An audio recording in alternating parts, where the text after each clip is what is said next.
bonjour, on a déjà commencé. Alors, bonjour, bienvenue à toi. Comme on vient de le chanter, donne-moi, mon Père, un cœur de pauvre. Un cœur de pauvre, un cœur aimant, un cœur doux, un cœur humble. Qui en a pas besoin? Moi, j'en ai besoin.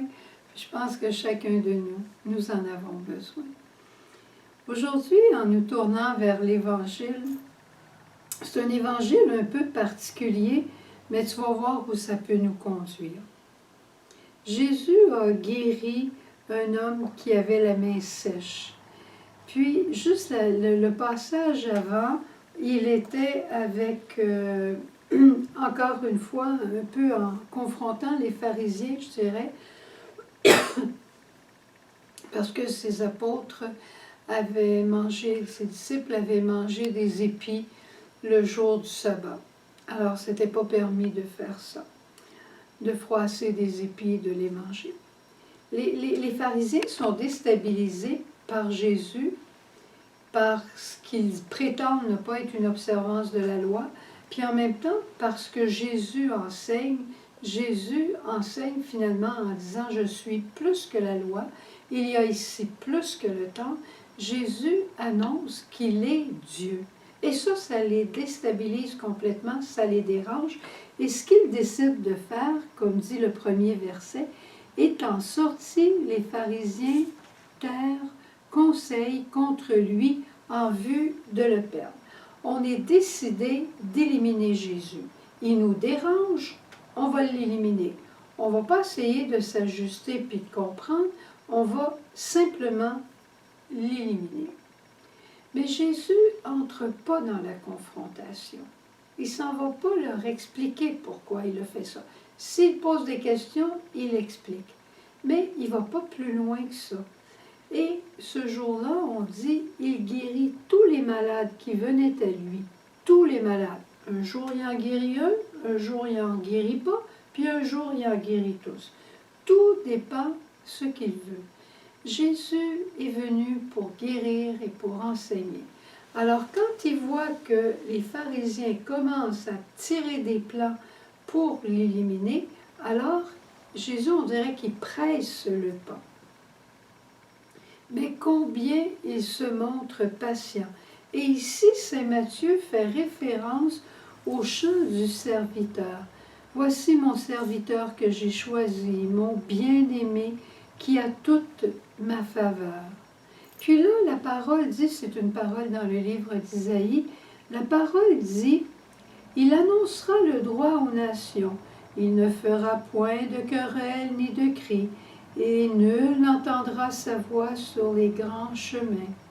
Le roseau froissé, il ne le brisera pas, la mèche fumante, il ne l'éteindra pas. » Tout ça pour dire qu'il n'est pas là pour anéantir, il n'est pas là pour confronter, il n'est pas là pour diminuer et écarter de sa route. Parce que Jésus, avec la sagesse qu'il avait, avec le pouvoir qu'il avait, il aurait pu mettre les pharisiens en boîte dans le temps de le dire. Il aurait pu les éliminer, il aurait pu montrer le ridicule de leur attitude. Mais il espérait toujours qu'il se passe quelque chose pour eux autres. Et ça, cette attente qui espère toujours pour le bonheur de l'autre que tu aimes, cette attente s'appelle la patience, la sainte patience. Sais-tu, il y a une antienne dans la messe qui dit « Jésus, Seigneur, tu montres ta miséricorde quand tu patientes. » Moi, j'aime tellement cette phrase-là. C'est un stimuli de vie, je te dirais. Un jour, j'ai demandé à ma mère, « Maman, quand des moments, là, ça va au sacrement du pardon, parce qu'ils allaient régulièrement, c'est quoi les péchés des mamans? Tu sais, je vais te le dire, les péchés des petits-enfants, c'est on a désobéi, on n'a pas écouté, on s'est chicané avec son petit frère, puis on n'a pas fait nos prières du matin. Mais des péchés de maman, c'est quoi? » Puis j'étais très sérieuse en posant mes questions. Puis maman m'a juste regardée, puis elle dit, « T'avais pas vu? T'as pas vu? » J'ai dit non. Elle a dit, « Tu comprendras plus tard. » Mais en fait, je pense que maman, son cheval de bataille, c'était la patience. Et elle n'est pas seule, je sais, on est toujours en train, tout le monde, de demander de la patience. Mais ce qui m'a le plus impressionné de ma maman, c'est que après qu'elle soit décédée, même quelque temps avant, elle était au foyer, et chez les sœurs où elle était, chez les petites sœurs des pauvres, tout le monde me disait, votre maman, elle est tellement patiente, Madame Blanchard. Moi, ça m'impressionnait, je me disais, est-ce qu'il parle de ma maman à moi? Mais maman, elle avait tellement de travail, elle travaillait à l'extérieur, travaillait à la maison, c'était incroyable. La somme de travail qu'elle abattait, alors des fois, elle s'impatientait, puis avec raison, à part ça, que je trouve maintenant. Mais il disait, Madame Blanchard, elle est tellement patiente. Moi, ça m'impressionnait, là. Puis, quand elle est décédée, je vous l'ai peut-être déjà raconté, moi, maman avait plein de bibelots dans sa chambre. J'ai voulu offrir des bibelots aux infirmières puis aux auxiliaires qui l'aidaient. Puis, personne ne voulait des bibelots, mais tout le monde voulait avoir sa cassette du chapelet.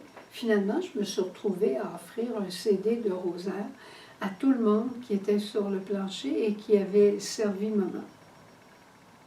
Mais c'est maintenant que je réalise que maman a obtenu cette grâce de la patience à travers tous les chapelets qu'elle a dit, plus vers la fin de sa vie, parce qu'elle avait le temps.